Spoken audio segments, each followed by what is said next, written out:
This is the Hidden Killers podcast with Tony Brueski. Featuring former FBI Special Agent and Chief of the Counterintelligence Behavioral Analysis Program, Robin Dreeke. The vitriol of Karen Read is innocent, and I'm not saying she is or isn't. I have no idea. I want to see all the evidence. I want to understand the case. I don't know.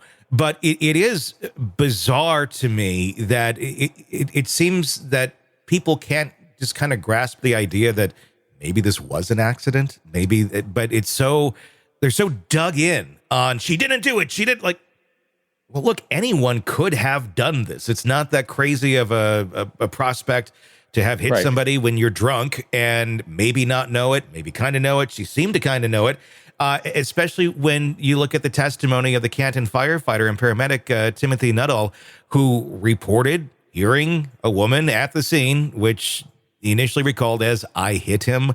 I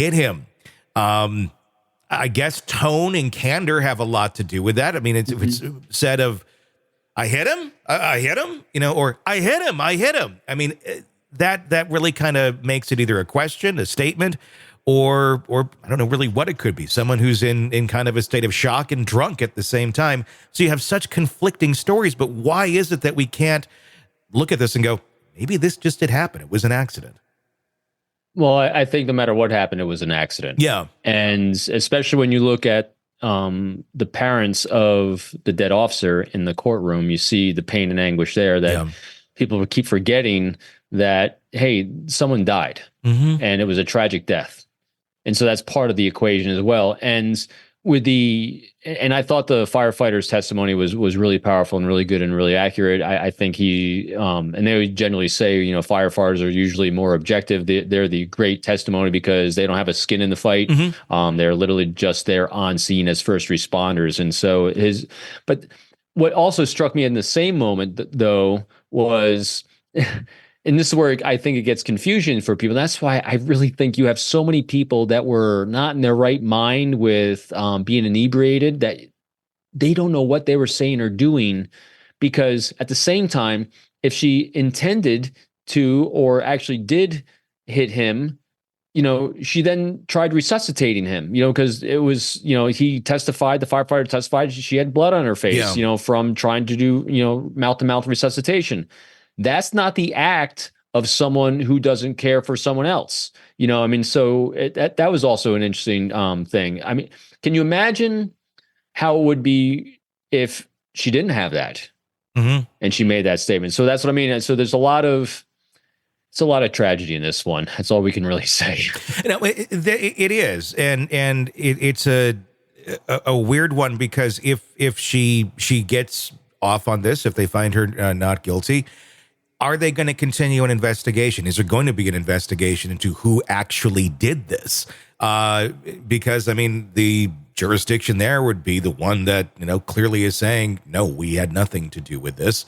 At that point, would other investigators need to come in and take a look at this? Would that even happen? Or would this kind of be brushed off as we really don't know who did it, and everybody kind of, wasn't in their right mind to testify to reality?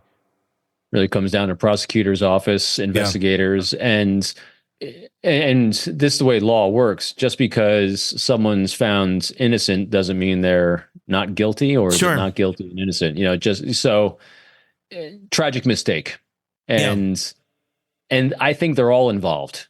Not because they're all involved with some really bad behavior with bad timing, and someone died. Yeah. So I really think it's a group accidental manslaughter is what this was.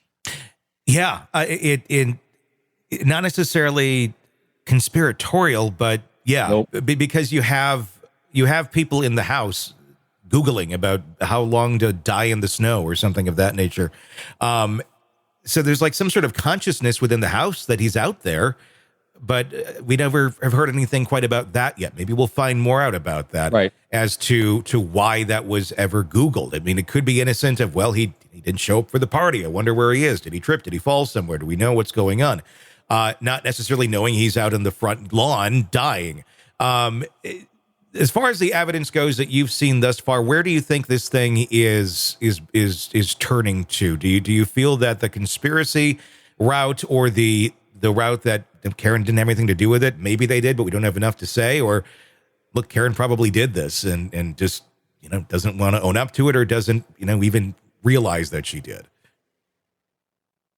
Yeah, it's a good question. I don't think they're going to go down the route of conspiracy.